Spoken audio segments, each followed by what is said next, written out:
Magandang hapon po sa inyo mga kapatid, no? Makibukas po tayo sa Galatians chapter 5 verse 25. So, basahin ko po sa English. Sabi nga po dyan, the Spirit has given us life, He must also control our lives. So, purihin po ang Panginoon. Napakaikli lang po na pag-aaralan natin.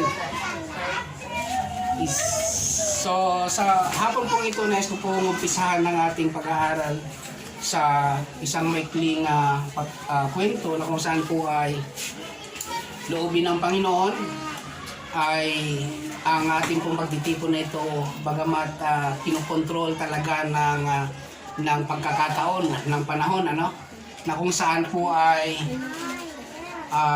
parang sa NCR ay nagkakaroon na naman ng kaunting paghihigpit, no? Pero sabi po ni Apostol Paul, ang salita ng Diyos ay hindi kayang pigilan. Amen po ba? So dito po makikita po natin sa ating pong pag-aaralan na sinabi po niya sa Tagalog dyan ay kung ang Espiritu ang nagbigay sa atin ng buhay, siya na rin ang paghariin natin sa ating buhay. So, pagka nabanggit po yung Galatians chapter 5, ano po yung unang tumatatak po sa atin? Galatians chapter 5. Pag nabanggit po yan at napag-usapan po yan, ano yung tumatatak sa atin? Una, ang napag-uusapan po dyan ay fruit of the Spirit. Na kung saan po ay, yan po, dito po natin makikita yung mga bunga ng Espiritu, no? Ngunit dito po makikita po natin, ang pag-aaralan po natin, pinamagatan po nating spirit and human nature. Kailangan po nating ma-aral kung ano ba yung human nature saka yung spirit. Kasi po diyan po pinag-uusapan po yan, tinatalakay po yan ng Apostol Paul, na sabi nga po ng verse 18, sinabi niya po diyan, kung pinapatnubayan kayo ng Espiritu, wala na kayo sa ilalim ng kautusan. So, yan po yung karugtong ng pinag-aralan natin last Sunday, na sabi nga, yung nagsikap na makasunod doon sa kautusan upang mabigyan kaluguran ang Diyos, saka yung nanampalataya. Amen. So, yung hintil na nanampalataya lang ay walang sala ng Diyos. Amen po ba? Kung naaalala nyo. So dito po makikita po natin na mayroon pong dalawang bagay na kailangan nating maunawaan sapagkat sabi nga kailangan natin ito sa ating buhay sapagkat napakahalaga po yan na sinabi ng chapter 5 verse 25. Sinabi niya doon na kung ang Espiritu ang nagbibigay ng buhay sa atin, siya na rin ang paghariin natin. Papansinin po natin, huwag na tayong lalayo sa ating sarili. I-evaluate po natin ulit. Bakit po naman, Pastor, palagi ang sarili natin ang ini-evaluate natin? Yes, siyempre. Bago natin ma-evaluate ang iba, dapat tayo muna. Ayan po ba? Sabi niya dyan, kung ang Espiritu ang nagbibigay ng buhay, di ba kaya dapat yung kalooban ng Espiritu ang nasusunod sa atin? Bakit kaya hindi? Amen po ba? Kailangan po natin makita yon kasi hallelujah. Napakahalaga po na makita po natin ang kilos ng Holy Spirit sa atin na pinagkaloob ng Diyos. Kasi di po natin magtatagpuan ng katotohanan kapag hindi tayo napailalim sa kapangyarihan ng Espiritu. Kung papansinin po natin, ano pa, Pastor, paano mamakilala kung ang Espiritu ay sumasa atin? Sabi nga po dyan, dan din po sa Galatians 5, pinag-usapan yung bunga ng banal na Espiritu na kung saan ay makikilala natin ang ating sarili, sumasa atin na ba? Sumasa atin na ba? Diyan po makikita natin yung mga bunga na kung saan ay makikita nyo po yan sa chapter 5 verse 22 na sinasabi niya po dyan ay subalit ang bunga ng Espiritu ay pag-ibig una. Pangalawa, kagalakan, kapayapaan, katiyagaan, kabaitan, kabutihan, katapatan, ano pa, kainahunan, at pagpipigil sa sarili. Sabi niya dyan, walang batas laban sa mga ito. So papansinin po natin dyan, yung binasa po natin doon sa chapter 5 verse 25, makikita po natin dyan, kung ang Espiritu ang nagbibigay sa atin ng buhay, dapat yung buhang yun ay nasa atin. Amen po ba? Dapat nasa atin. Kasi nga po, kung ang Espiritu ang nagbigay sa atin ng buhay, di ba dapat, kung ano ang gusto ng Espiritu, kung ano yung nais ng Espiritu, dapat yun ang nagagawa natin. Amen po ba? Wala pong pinagkaiba yan sa lumang tipan. Ang sabi ng Diyos, ating silang lalangin ayon sa ating wangis. Pero, papasinin nyo po, hindi ang i-evaluate natin ulit ang ating sarili. Tingnan po natin ang gusto. Kasi gusto ko pong maibahagi ito sa inyo na kung saan, kung ano yung pagkilos ng Spirit, kung ano ang pagkilos ng Diyos sa lugar na ito, sa amin, sa inyo dapat ay iisa. Amen po ba? Kasi titingnan nyo po yung sinabi doon sa Genesis, sabi niya doon, ating lalangin sila nakawangis natin. So, nung sinabi, bandang huli, sinabi sa chapter 128, sinabi niya doon, magpakarami kayo at punuin ninyo ng yung supling, ang buong daigdig. Kung papansinin niyo po, binabalikan ko lang yung last na pag-aaral natin, no? Na kung saan sabi nga po doon, umaas ang Diyos. Na, sino nakakaalala? Ano yung pinag-usapan natin? Umaas ang Diyos na ang buong daigdig ay mapupuno ng kanyang kawangis. So kaya nga po dito naman ipinapahayag po ni Apostol Paul na kung saan po ay kailangan ay kung ang Espiritu po ang nagbibigay sa atin ng buhay, di ba kailangan dapat siya rin ang naghahari sa atin? Ipinapaunawa po sa ating Apostol Paul kasi sabi nga dyan, kailangan nating maranasan, kailangan nating maisabuhay kung ano ang mayroon sa Espiritu. Ano yung sinasabi dyan? Kung sa atin po yung naghahari na ang Espiritu, yung bunga po dyan dapat makita. Amen po ba? Ano yung bunga, Pastor? Basahin nyo ulit, 22 ng chapter 5 hanggang 23. Ano po yung sinasabi dyan? Ang bunga ang sabi niya diyan, ang bunga ng Espiritu ay pag-ibig, kagalakan, kapayapaan, katiyagaan, kabutihan, kabaitan, katapatan. Ano pa? Kahinahunan at pagpipigil sa sarili. Alin na ang nakikita natin sa ating sarili? Kailangan po nating makita. Kailangan po nating kasi po yun nga po yung habang nagtuturo po ako, gusto ko po may matutunan talaga kayo. Kaya nga inuulit ko po, alin na ang mayroon sa inyo ngayon sa mga nabanggit na yun? Kagalakan. Amen. May isa na. Ano pa? Kapayapaan. Mayroon na. Okay. Sister Joy, baka mayroon ka dyan. May naiipon ka na ba? So kung ang bunga na yan, nagtsatsaga na. So sabi nga, kapag namumunga ang isang puno ay, minsan lagi yung binabato. Amen po ba? So kailangan nating ingatan yung, kung ilan ang bunga na nakikita mo sa ngayon, kailangan mong ingatan na yan. Baka masungkit ha. Baka mabato. Amen po ba? Kaya nga sabi dito, kailangan nating maintindihan. Actually talagang pagka nabanggit po ang Galatians chapter 5, ang unang tumatatak po sa bawat tao ay ang bunga ng banal na Espiritu. Pero dito po, gusto pong ilinawin sa atin ng author po ng Galatian, na walang iba kundi sa Apostol Paul, ay makita natin kung ano ang katotohanan. Yes, alam nga natin yung bunga ng Espiritu, pero hindi nagkahari sa atin.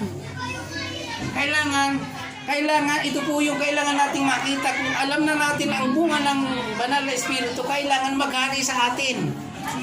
Amen po ba? Kailangan mag-manifest. Kasi po kahit na alam natin, kahit na halimbawa, alam mo yung papuntang Cubao, pero hindi ka naman sumasakay ng papuntang Cubao, hindi ka makakarating. Amen po ba? So kaya kailangan pong maghari sa atin yung nagbubunga. Malinaw po ba? Malinaw po. May kausap pa ba ako? Sige, pag hindi po kayo sumagot, hindi ko po tatapusin to. Sabi niya dyan, napakaikli lang, chapter 5, Galatians, chapter 25. Balik-balikan niyo po yan. Ikaw nang tumanong sa sarili mo, kung ang Espiritu ang nagbibigay ng buhay, isipin mo muna bago mo sundan. Dapat ba ang Espiritu ang nasusunod? Dapat ba ang Espiritu ang nakikita? Di ba? Titingnan po natin, gusto ko pong kayo mismo ang mag-analyze kung yan ng mga yan ay nasa inyo na. Amen po ba? Parang ganito yan ulit. I-ano natin, kung ang Kristo, ang Isus na ipinako sa krus, ay kinikilala ninyo bilang Panginoon at tagapagligtas. Amen po ba? Kung tinatawag nyo siyang Panginoon, di ba dapat siya ang nasusunod? Amen po ba? Siya dapat ang nasusunod, siya dapat ang nag-uutos. Amen po ba? Kaya papansinin po natin, isa ka, napakaikli. Alam niyo po, naghanap pa ako ng idadagdag. Sabi ko, bigyan mo ako ng idadagdag. Kahit na kanina, kagabi, alam niyo po, nabuo ko na yung kanta o naaral ko na yung chord nung kanta na kinakanta ko. Madali, muntik ko nang isaulo yung kanta, wala nang kasunod na binigay. 5:25 lang talaga. Alam niyo po kung ano yung kinakanta ko? Still. Kinakanta ko kahapon, kagabi, kanina umaga, kanina, bago dumating yung panahon na muntik ko nang ma-memorize yung kanta, pero yun talaga ang ibinigay. Isa lang. So madaling sabi, nagkaroon ako ng tanong kanina, malapit na ang oras. Tumayo ako doon. Kahit na nandoon yung mga bata.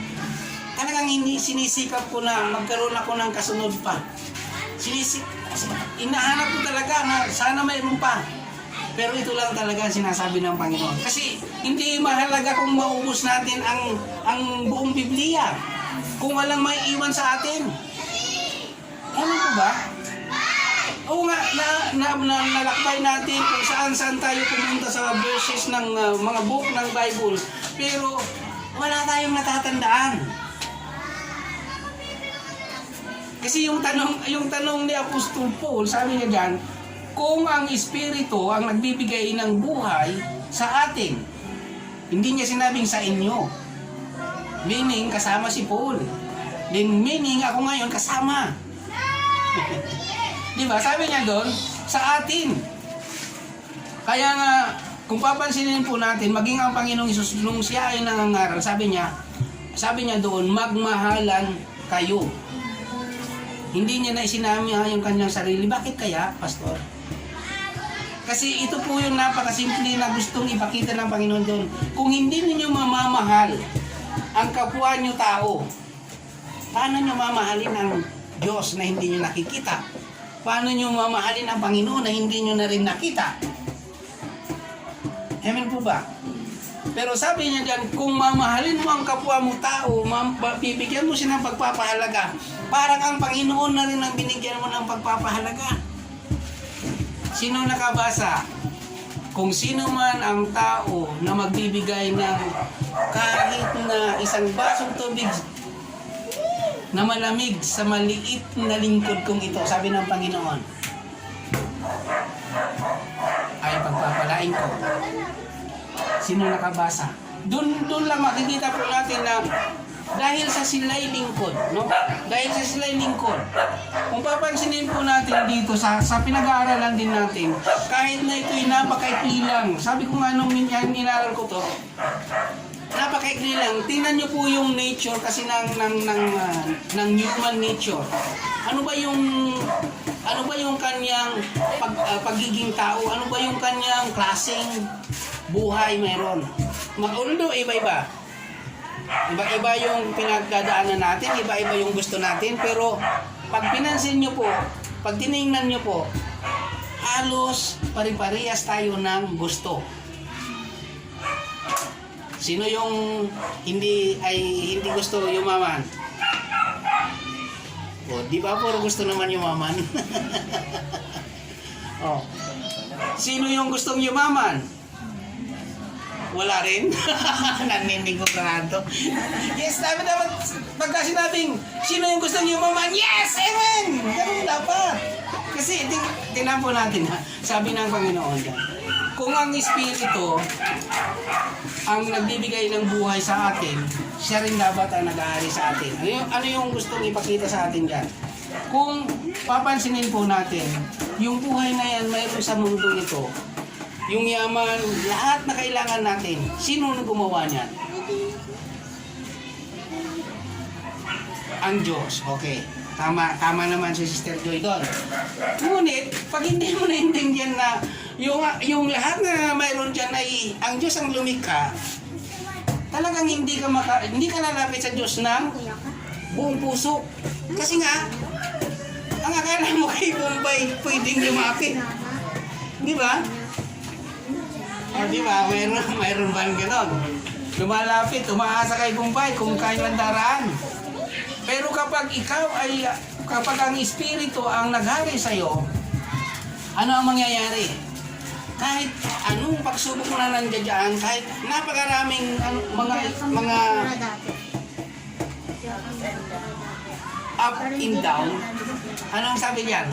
Aasa ka pa rin, ka pa rin. Lord, salamat sa mga pagsubok. Salamat, Panginoon, sa mga ibinigay mong trials and testing. Bakit? Ang ibig sabihin nun, kaya ka sinusubok, kasi gusto ka na niyang itaas. Amen po ba? Kaya ano bang purpose ng mga teacher kung bakit sila nagbibigay ng exam? Di ba?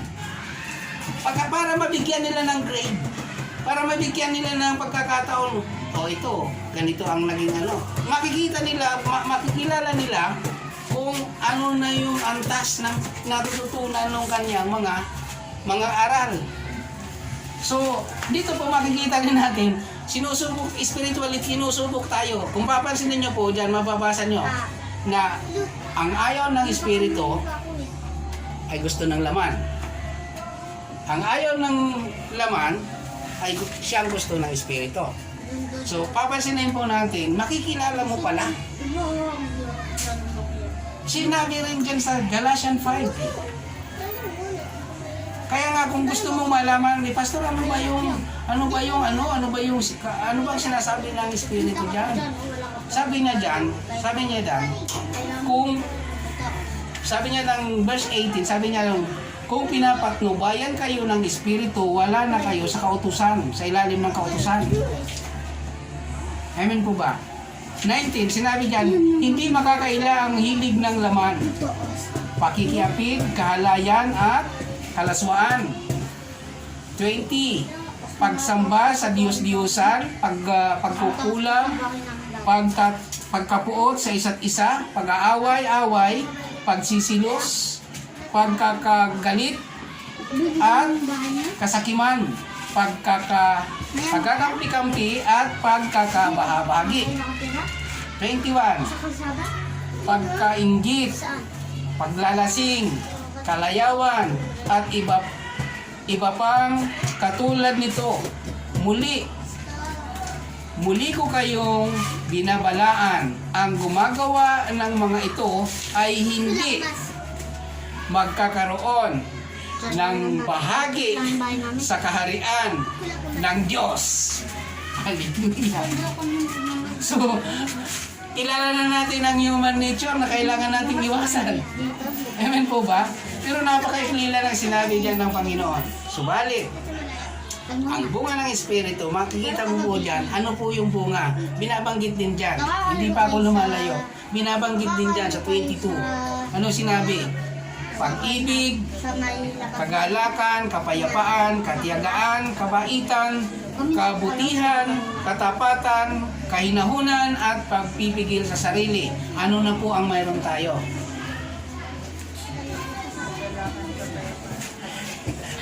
Tandaan niyo po sa Bible niyo kung ano nang mayroon tayo. Kasi huwag tayong papayag na hindi magkaroon sa atin ang lahat ng yan. Oo. Huwag kayo pumayag na hanggang bubot lang, no? Gusto niyo ba yung bunga palaging bubot? Hindi na inog. Ibig sabihin nun, pag hindi na inog o hindi na kumpleto, anong mangyayari? Hindi siya pakinabang. Kasi pag kinain mo siyang hindi inog, anong nangyari? Mabait. Sabi nga kanina, medyo na sobrang ng inog, pero matamis. Kasi inog. Po ba? Mayroon pong kumuha kanina ng bunga ng kainito.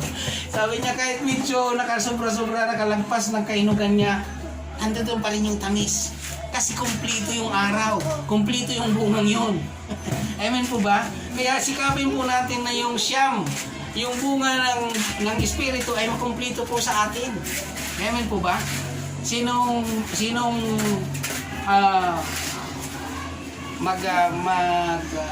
susulat?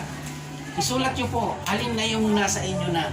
Baka mamaya yung pagpipigil ninyo hanggang isang di pa lang, ha?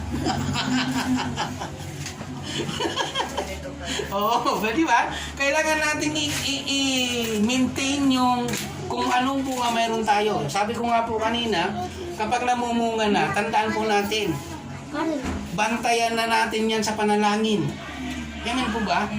Kasi kapag kaya na bato, kapag kaya na sungkit, kasi yan po yung mga ano dyan kapag ang puno may bunga, kung hindi batuhin, susungkitin. Kaya kailangan pong bantayan natin yan sa panalangin. Kung mayroon ka ng pagtsatsaga, bantayan mo na sa panalangin yan. Lagi mong balutin yan sa panalangin ng pabalot mo sa banal ng dugo ng Panginoon. Amen po ba? Kasi nga po, papansinin niyo po, isi-share ko lang para maski kayo alam nyo, no? May nag-message po sa akin. Napapanood na kayo sa ibang bansa. Hallelujah. Ang Italy po, ang kapatid ni Sister Helen, napapanood na po tayo. Ang KSA po, nakarating na rin po ang Word of God doon. At si Brother Suarez Elmer, na may kapatid din diyan sa Silangan, sa may AAP housing. Nag-message din po siya at minsan nag-usap na rin po kami. Kaya nga, purihin ang Panginoon kasi hindi mahadlangan ang salita ng Diyos. Sabi nga ni Brother Elmer Suarez, sabi niya, kung kailan pandemic, kailangan na parang pinigilan ng salita ng Diyos, pero nakita niya ngayon, nag-start din siya sa social media para ipahayag ang salita ng Diyos. Hallelujah. Kaya nga po makikita po natin dyan na kapag ang Espiritu ang nagbigay ng buhay sa atin at talagang pinangatawanan natin na siya nga at siya ay pinaghari natin, hindi mapipigilan. Bakit? Andun doon yung buhay ng Espiritu. Magtitiyaga ka. Magiging tapat ka. Dalawa na. Ano pa? Magiging tapat ka. Magtitiyaga ka. Ano pa? Magiging mabait ka. Hindi ka na pala away. Magiging mabuti ka na. Amen po ba? Ano pa? Sabi kanina may kapayapaan na siya. Kapayapa talaga. Amen po ba? Ano pa? Kagalakan, nasa iyo na talaga yun. Kasi pagka wala na sa iyo ng aaway, kagalakan talaga nga abuti mo dyan. Amen po ba? So, ano ang pinakabuod dyan? Pag-ibig. Lahat ng yan magagawa sa atin yan kung yung pag-ibig, sabi nga ng Panginoon dyan, sabi nga dyan, ipinaloob yan sa salita, sa isang salita na sabi niya doon ay, ibigin mo ang iyong kapwa. Amen po ba? At kung babalikan niya natin yung mga nakaraan sa lumang tipan na anino ng pinagdadaanan natin sa ngayon, kung papansinin po natin, kung yun ang babalikan natin sa lumang tipan, hindi tayo mabubuhay. Bakit?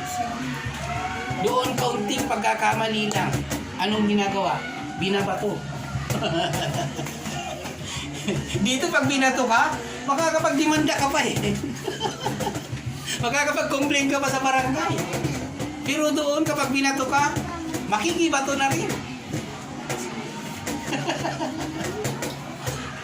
Saksi po dyan si Apostol Paul po, na dati po yan na Pablo, siya po ay binato rin. Binato rin. Nakibato rin. Parang spiritually, nakibato rin siya, pero ang binato po nun si Stephen. Si Stephen po, no? Si Stephen po nung binato po yan, siya po yung humawak ng mga balabal nung mga nambato. Pero kaya nga sabi nga niyan, pag sa isang kaso, tingnan mo yung ano dyan, kung bakit siya naging bahagi. Sa isang kaso po, kapag mayroon kang kinalaman, accessories ka pa rin. Although sabi na natin, hindi naman ako bumato. Yes, pero nandoon ka. Diba? Nandoon ka. Di mo man lang ba sinabi na tama na yan? Maawa kayo. Diba? Parang nakiisa ka kasi ikaw pa yung humawak nga eh. Eh paano ka nga babato kung ang dami nang magbabato nasa lahat yung mga balabal no? Diba? So, yan po yung isang bagay na kailangan nating mabantayan sa ating sarili. Kailangan pong makita po sa buhay natin. Kasi kung ang espiritu po, yan po yung tanong dyan eh.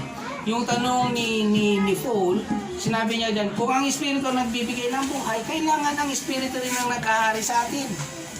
Amen po ba? So, hindi ko rin po pwedeng questionin kasi yan lang ang binigay sa akin. Ang daming nakasulat eh. Pero bakit yan lang ang binigay sa akin? Ang daming nakasulat, pwede kong lumukso. Pero yun ang binigay eh. Doon ako pinagpaikot-ikot. Kahit na nagbuklat ako nung Monday, nagbuklat ako ng ibang book. Martes, nagbuklat ako ng ibang book. Wala. Yan talaga binabalik-balik sa akin. Kasi, ang nais ipakita dito ng Panginoon, kailangan natin makapanatili. Kasi nga, marami na. Kung tutusin po, hindi lang naman ako ang nangaral. Amen po ba? Hindi lang ako nagbigay ng mga pagtuturo. Marami na po. Kaya lang ito po, ito yung nais ipakita ng Panginoon dyan na sabi nga dyan sa 24, dapat kapag nag-iisa na tayo kay Kristo, patay na tayo doon sa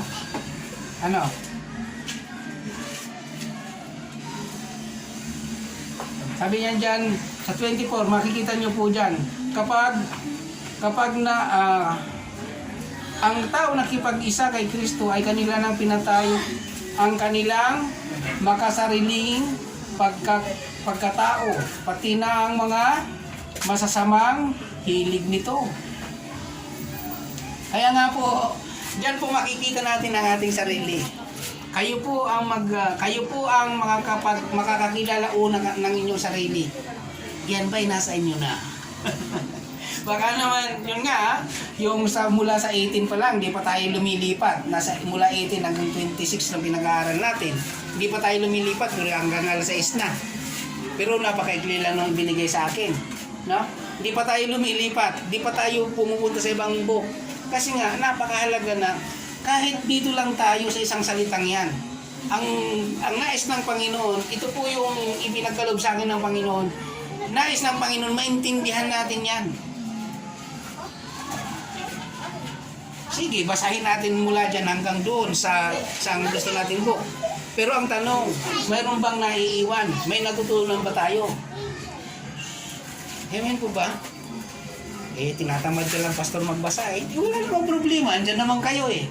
Kaya lang, yan lang talaga ang binigay. Sige, sagot, kayo ang sumagot sa tanong. Kung ang Espiritu ang nagbigay sa atin ng buhay, ano ngayon? Oh. Okay, isa, siya maghari.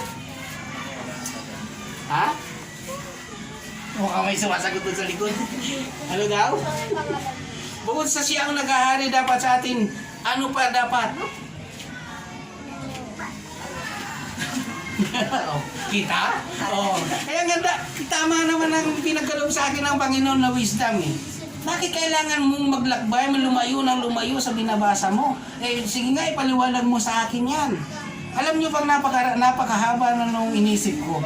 Yun lang pala kailangan makita. Siya dapat ang naghahari at kung siya ang naghahari, dapat nakikita ang bunga.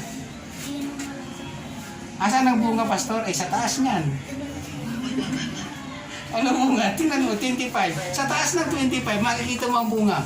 Ano? Oh, nandoon. Kaya, guhitan niyo po yan. Tandaan niyo po yan. Araw-araw niyong titingnan na sa mayroon ba ako ngayong araw bang ito? Anong mayroon ng bunga sa akin, ng Espiritu? Oh. Kasi sasabihin nga natin, okay, naghahari ang Espiritu sa akin, pero yung bunga wala. Imposible ka. Imposible, no? No. Kaya kailangan po nating makita yan. Na kahit na isang chapter, isa ring verse ang ibinigay, napakaikli pa. Pero kita nyo, kayo ang binigyan ko ng tanong kasi ako po nag-isip din ako ano bang nasa loob nito. O, ngayon may naisip kayo isa pero marami pa yan eh. Alam nyo kung ang Espiritu ang talaga nagbibigay ng buhay sa atin at pinaghahari natin, magkakaroon kayo ng malasakit sa kapwa. Para ano? Kasi yun ang gusto ng Espiritu eh. Madala ang mga tao sa harapan ng Diyos. Mabago. Amen po ba? Kaya nga kapag itong chapter 5 na ito, verse 25, talagang maunawaan natin, kayo ay kahit na sabi, hindi naman ako pastor pinapansin ayan mo lang. Ganun ka rin dati. Di ba? Hayaan mo lang. Kasi ganun ka rin dati, hindi mo rin pinapansin ng Panginoon. Kasi maunawaan natin na wala talagang tao na naghanap sa Panginoon. Maliban dumating ang Panginoon. At nung dumating ang Panginoon sa buhay ng isang tao, saka lang niya naranasan na napakabuti pala ng Diyos. Ewan po ba? Dalawa po kami dito na magpapatotoo na wala talaga.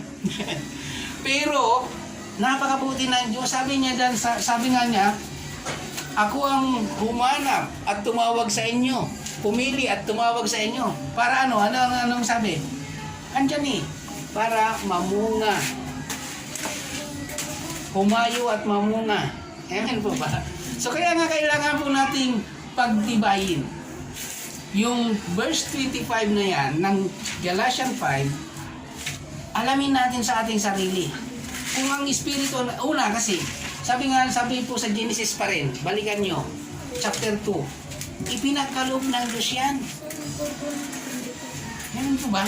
Ipinagkaloob ng Diyos yan. Kaya nga kung papansinin lang natin yung isang chapter 5 na yan, verse 25, kung gaano dapat natin pinapahalagahan ng Espiritu, ipinagkaloob ng Diyos sa atin yan. Ang Diyos ang nagbigay sa atin yan. Amen po ba? Na dapat, sabi nga, ilang taon ka na sister? Hindi sinabi. Ayaw mamis. Dapat nakikita na yung bunga. Kasi sabi nga, kung papansinin niyo po ang Panginoon, may conversation yan. Di ko lang muna kasi kung gusto ko siyang hanapin at lulubin ng Panginoon, bibigyan ko rin siya ng pagpapahalaga. Sabi niya doon, nakakasagabal na yung puno, pero ang tagal, di namumunga. Dahon lang. Ano sinabi? Putulin mo na yan, sabi ng may-ari. Nakakasagabal lang. Sabi naman ng nag-aalaga, pwede po bang bigyan mo ako ng pagkakataon? Oo, kain ko po ang puno. Lalagyan ko ng pataba. Sa sunod na taon, pag hindi pa nagbunga, puputulin ko na. Amen po ba? So kaya kailangan po na, ngayon pa lang, kailan tayo nag-start? October. October na? October. Start tayo dito ng October. Dapat bago mag-October, may bunga na. Pero sabi ko nga, bakuran ninyo yung inyong bunga ng prayer. Ibalutin nyo lagi ng banal na dugo ng Panginoon. No? Kailangan po natin maingatan. Kasi po, pag bunga po yan, pinakita ko na ulit. Babatuhin yan, susungkitin yan. So, ingatan po natin. Amen po ba? Ingatan natin, prayer. So, yan po, hindi po natin paghahabain masyado. May naintindihan po ba tayo? So, makikita po natin dyan, sa ating pong pinag-aaralan, mayroon siyang gustong ipakita na nais din niya na makita sa atin. Amen po. Sabi niya dyan, kung ang Espiritu nagbibigay ng buhay, ulitin ko po, kasi inulit-ulit din po sa akin yan. Kung ang Espiritu ang nagbibigay ng buhay, siya ang paghariin natin. Minsan po kasi ito yung natural, ano ba yung ano dyan? Ito po yung realidad sa atin. Minsan na nag-ahari sa atin, ano? Takot. Lalo sa panahong ito. Minsan, ayaw lumabas. Kasi nag-ahari sa kanya yung takot. Pero kung ang nag-ahari sa kanya ay Espiritu, sa gabi pa lang, pinaghahanda niya na ng prayer, binabalot niya na ng buong prayer ang kanyang pamilya. Amen po ba? Kasi nga, Espiritu ang nag-aari. Sabi nga, mayroon din po yung sinabi sa Apostol Paul. Sabi niya, hindi man tayo parang verse 4 po ay chapter 4 ng Gawayon. Sabi hindi man tayo ng Galatian, hindi man tayo marunong manalangin, ang Espiritu ang lumuluhog. Siya yung nag-pray. Amen po ba? Para sa atin. Kaya nga po, di ko po nang monitor kung yung prayer po ay nagpapatuloy sa lugar na ito. Sino po yung nangako na mag-pray, may prayer every Friday? Nangyayari pa ba? Ayun, very good. So kasi yung po yun sabi niya po doon na ang Espiritu ang lumuluhog. Ibig sabihin, siya'y nananalangin. So isa rin po yan sa dapat ninyong makita. Na kung ang Espiritu ay nagbibigay ng buhay sa atin, dapat nananalangin po tayo. Amen po. Dapat nananalangin tayo, lalo na sa mga kalalakihan. Kasi po, tingnan po natin, si Adan, ang binigyan ng Diyos ng responsibilidad. Amen po ba? Hindi si Eva, kasi si Eva naging, iba talaga siya. Diba? Kakaiba siya. Amen? Kaya nga, dito po makikita natin na mayroon talagang kailangan natin. Napakaikli lang, pero marami po siyang naisipakita sa atin. Pero gagabihin po kasi tayo. Pero mayroon pang isang linggo, huwag kayong mawawala. No? Huwag kayong mawawala. Next Sunday, dudugtungan po natin yan.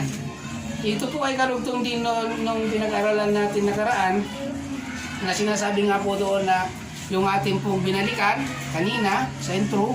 So ito po ay nais kong iwan po sa inyo. Laging inyong itatanong sa sarili nyo every morning. Every morning. Baka hindi ka pa nag-pray. Sabi diyan, kapag ang Espiritu ang nagbibigay sa iyo ng buhay, dapat siya naghahari, di ba? Kung naghahari siya, dapat nananalangin ka muna dapat. Amen po ba? Amen. Kailangan manalangin sa umaga. Then, pangalawa, kailangan po ay makita yung pagtsatsaga, yung pag-ibig sa kapwa. Ano pa? Ano pa? Kapayapaan. Pero, abang yan kaya si, di ba? Di ba? Hindi ka mapayapa. Bakit? Hindi kumpleto yung bunga. Kailangan po makumpleto. Kaya, sa bawat araw, kailangan nating tingnan sa sarili natin. Ano ba yung hindi dumating sa yung bunga ng banal na Espiritu? Tingnan po natin. Evaluate nyo lagi. Yung kapayapaan ba, hindi dumating sa iyo dahil bakit? Nagkahari sa iyo yung pangangailangan. Ditanggalin mo yung nagkaharing pangangailangan para dumating yung kapayapaan. Amen po ba? So, yun po yung mga bagay na kailangan nating evaluate. Yung bungang yun, kailangan makita sa ating sarili. Sa ating buhay. Amen po ba? So, dito po muna tayo magtatapos at loobin ng Panginoon na nagkaroon po kayo ng kaunawaan doon sa maikling mensahe na ipinagkaloob sa atin. Tayo pong lahat ay tumayo. Ano man po ang pinagdadaanan natin sa mga gabi, sa mga oras na ito, alisin nyo muna yan sa kaisipan ninyo. I-focus nyo po muna ang kaisipan ninyo sa Panginoon. At habang nagpupuri po tayo sa Panginoon, luugin po ng Panginoon na siya muna ang maging sentro at maging focus ng puso natin. Na kung saan po ay kailangan nating ma-exercise sa ating sarili na magkaroon po tayo ng bunga ng Espiritu. Na kung saan po ay siya po ang nagbibigay sa atin ng buhay. Na siya po ang naghahari dapat sa atin. Kaya po kailangan po nating bigyan ng pansin, bigyan po natin ng pagpapahalaga ang napakaikling mensaheng ito na kung saan po ay i-evaluate po natin araw-araw ang ating sarili.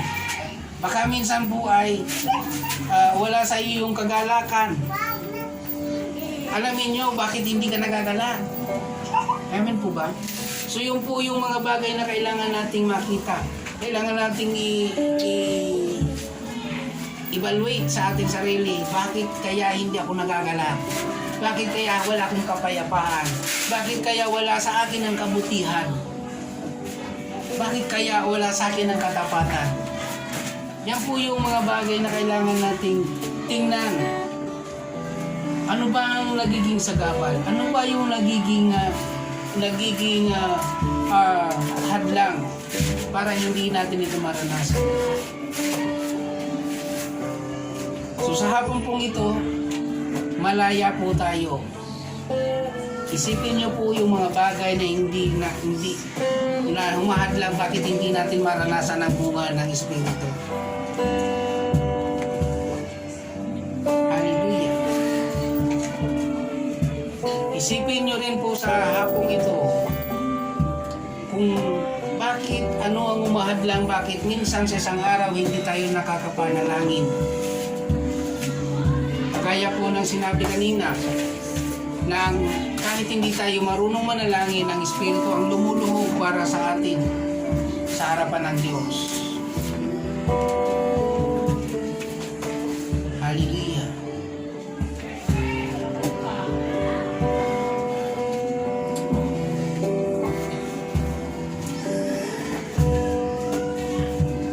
Alisin po muna natin sa ating kaisipan yung mga iniisip natin.